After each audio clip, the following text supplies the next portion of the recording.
కిషన్ రెడ్డి గారు గెలవడానికి పార్టీ పరంగా బూతుల్ని బలోపేతం చేయడము, మా పార్టీలో ఉన్నటువంటి ఏదైతే ప్రణాళిక ఉంటుందో శక్తి కేంద్ర ఇన్ఛార్జీలు, బూత్ కమిటీలు, డివిజన్ కమిటీలు, మరి సిటీ కమిటీలు, ఆ యొక్క కమిటీలను మరింత బలోపేతం చేసి పూర్తిగా ఓటర్లకు డోర్ టు డోర్ పోయేసి మేము చేసినటువంటి అభివృద్ధి వారి వరకు తీసుకుపోయి వారికి చెప్పి మేము ఈ అభివృద్ధి చేసినాము, మీ ఓటు తీసుకోవడానికి వచ్చినాము, మీ అమూల్యమైన ఓటు భారతీయ జనతా పార్టీకి మీరు వేయాలా అని చెప్పేసి వారి తప్పకుండా మేము వీరు చేసినటువంటి అభివృద్ధి కార్యక్రమాలు కూడా వారి దృష్టికి తీసుకుపోవడం జరుగుతుంది. ముఖ్యంగా నరేంద్ర మోదీ గారు చేసినటువంటి దేశంలో దేశ భద్రత, మరి దేశంలో ఈరోజు శాంతియుతంగా ఉండి అభివృద్ధి వైపు దేశము ముందుకు పోతుంది. అంతర్జాతీయ స్థాయిలో భారతదేశానికి గుర్తింపు వచ్చింది. మరి వారి నాయకత్వంలో కిషన్ రెడ్డి గారు మన నియోజకవర్గం నుండి వారు పోటీ చేయడం మనకు అదృష్టం. మరి వారిని గెలిపించడము మీ అందరి బాధ్యత.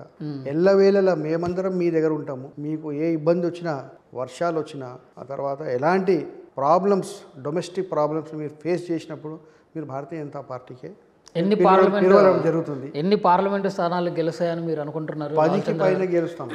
10కి పైన గెలుస్తాం. అసలు తెలంగాణలో మీరు పెట్టుకున్న టార్గెటే 10 కదా, 10కి పైన గెలుస్తాను అంటున్నారు. రామ మందిర వాతావరణం ఉంది, భవ్యమైన రామ మందిర వాతావరణం మొత్తం దేశవ్యాప్తంగా ఉంది. దాంట్లో నాకు విశ్వాసం ఉంది 10కి పైన గెలుస్తామని చెప్పి. మొత్తం దేశవ్యాప్తంగా 400 టార్గెట్ పెట్టుకున్నారు. 50% ఓట్ బ్యాంక్.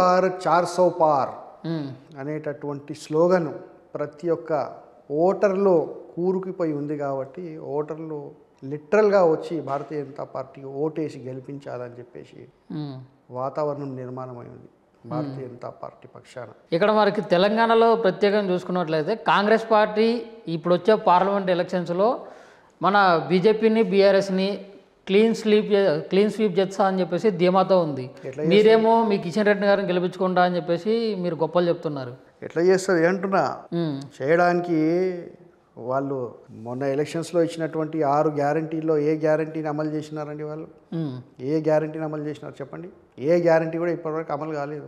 రాగానే అన్ని సంతకాలు పెడతాం, అన్ని గ్యారంటీలు ఇంప్లిమెంట్ చేస్తామని చెప్పి కాంగ్రెస్ పార్టీ అధికారంలోకి వచ్చి 6 నెలలు కూడా ఇంకా కాలేదు. మీరు ఇంతలోకి బురద జల్లే ప్రయత్నం చేస్తున్నారు ప్రభుత్వం మీద. అది మీరు ఒకసారి ఆలోచించుకోండి రామచంద్ర గారు.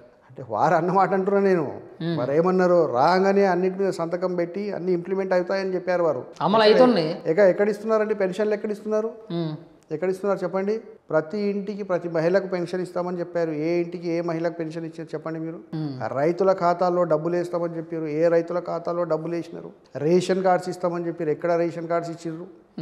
అప్లికేషన్స్ నింపుకోవడం తప్పితే ఆ అప్లికేషన్ స్వీకరించినాము, ఇంకా పరిశీలనలో ఉన్నాయి అనేటటువంటి వాదనే పైకి వస్తుంది. కానీ ఎక్కడ కూడా ఏ ఒక్క చిన్న కార్యక్రమం వాళ్ళు ఇంప్లిమెంట్ చేయలేదు. వాళ్ళు అవన్నీ కూడా ప్రతి ఒక్కటి మేము చేస్తామని చెప్పేసి ప్రజలకి హామీ ఇస్తున్నారు. ఇప్పుడు వచ్చే పార్లమెంటు ఎలక్షన్స్ను కూడా వాళ్ళు దృష్టిలో పెట్టుకొని ఒక ప్రణాళికబద్ధంగా వాళ్ళు ముందుకెళ్తున్నటువంటి పరిస్థితి.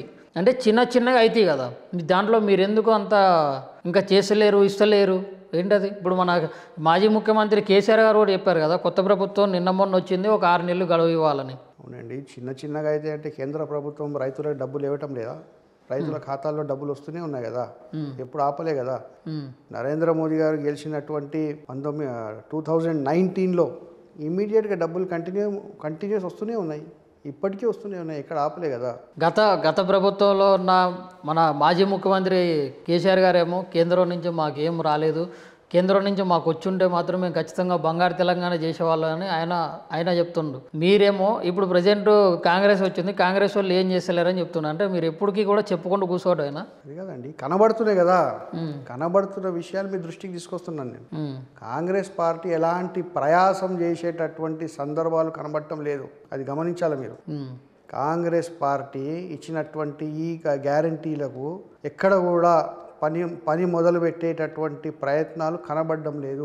అంటే మీ ఒక్కరికి కనపడట్లేదా, లేకుంటే మీ బీజేపీ నాయకులు అందరికీ కనపడవా? ఇవి బాగా కాదండి, ప్రజలకు మేము గమనిస్తూనే ఉన్నాం. మేము గమనిస్తూనే ఉన్నాం. మేము ప్రజల గలము. ఎప్పుడు ప్రజలకు వారు ఏది కోరుకుంటారో వాని మేము వినిపిస్తూ ఉంటాము. ధర్నాల రూపంలో కానివ్వండి, కార్యక్రమాలు నిర్వహించుకుంటూ, ప్రజలకు సభలు పెట్టి, సమావేశాలు పెట్టి వాళ్ళకి ఎడ్యుకేట్ చేయడం కానివ్వండి, ఆందోళనల కార్యక్రమాలు చేయండి, భారతీయ జనతా పార్టీ చేస్తుంది.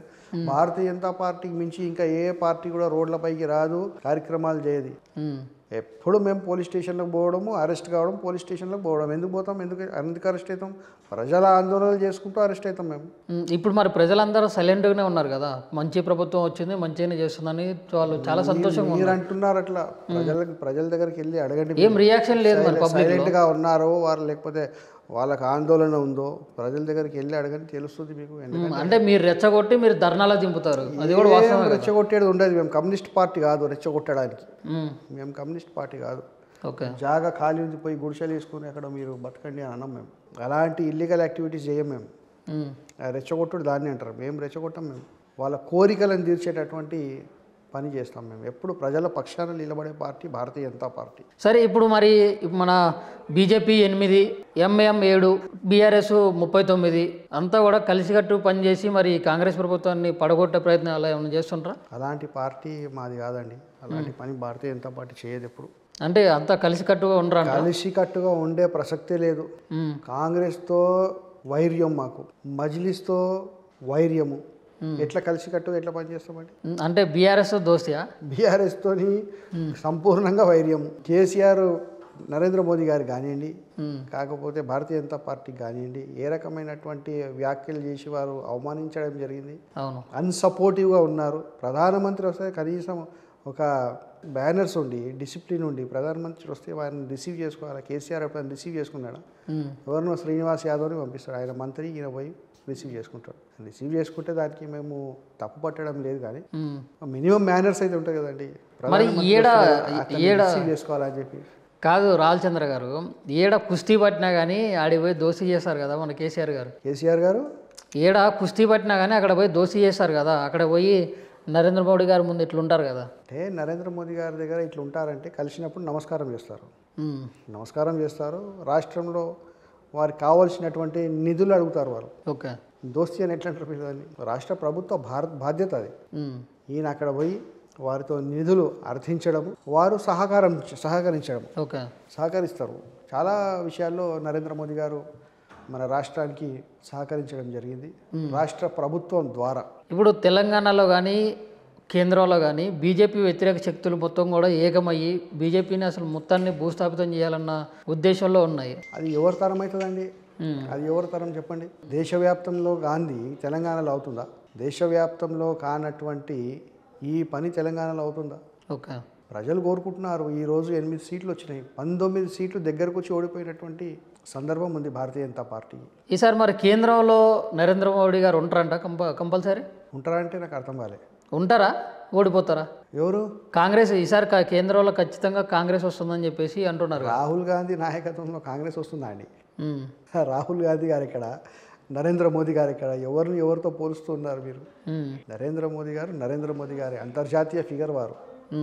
వారిని అంతర్జాతీయంగా దేశాలే కోరుకుంటున్నాయి. మన దేశంలో బ్రహ్మరథం పడుతున్నారు ఇప్పుడు వారికి. శ్రీరాముల వారి ఆశీర్వాదం ఉంది. శ్రీరాముల వారి ఆశీర్వాదం వారితో ఉంది, భారతీయ జనతా పార్టీతో ఉంది. ఓకే, శ్రీరాముల వారు ఎన్ని సంవత్సరాల తర్వాత టెంట్లో ఉండి ఈరోజు దేవాలయంలోకి వెళ్ళిండ్రు.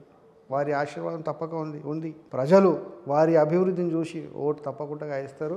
ఇస్ బార్ 400 పార్. గతంలో కన్నా ఇప్పుడు మొన్న జరిగినటువంటి అసెంబ్లీ ఎలక్షన్స్లో మీరు బీజేపీ ఇంకా కొంచెం బలపడినట్లేనా మీకు అనిపిస్తుందా? మంచిగా బలపడింది. నేను చెప్తున్నాను కదా, ఈసారి భారతీయ జనతా పార్టీ 19 సీట్లు బిలో 5,000, బిలో 2,000, బిలో 1,500. ఆ 19 సీట్లు బిలో 5,000, అబోవ్ 5,000 వచ్చి ఉంటే ఆ 19 + 8 27 సీట్స్ భారతీయ జనతా పార్టీ వచ్చినట్టే కదా. మీరు నాంపల్లి నియోజకవర్గ ప్రజలకు అండ్ సికింద్రాబాద్ మొత్తం అందరికీ కూడా, ప్రజలందరికీ కూడా ఏం చెప్పాలనుకుంటున్నారో చెప్పండి. రాబోయే రోజుల్లో ముందున్నది ఎలక్షన్స్. మళ్ళీ నరేంద్ర మోదీ గారిని గెలిపించుకోవాలా. మన నియోజకవర్గంలో సికింద్రాబాద్ నుండి కిషన్ రెడ్డి గారు భారీ బహుమతితో గెలవాలా. మరి అభివృద్ధి, దేశ రక్షణ, దీనికి నరేంద్ర మోదీ గారు, కిషన్ రెడ్డి గారు ఇద్దరు చౌకీదారుల్లా పనిచేస్తారు అని చెప్పేసి కోరుకుంటున్నాను. ఓకే అన్న, thank you for your valuable time and your valuable words. మీరు ఖచ్చితంగా ఈ రాజకీయాల్లో ఇంకా కొంచెం పై స్థానానికి వెళ్ళాలని మనస్ఫూర్తిగా కోరుకుంటున్నాను. నమస్కారం.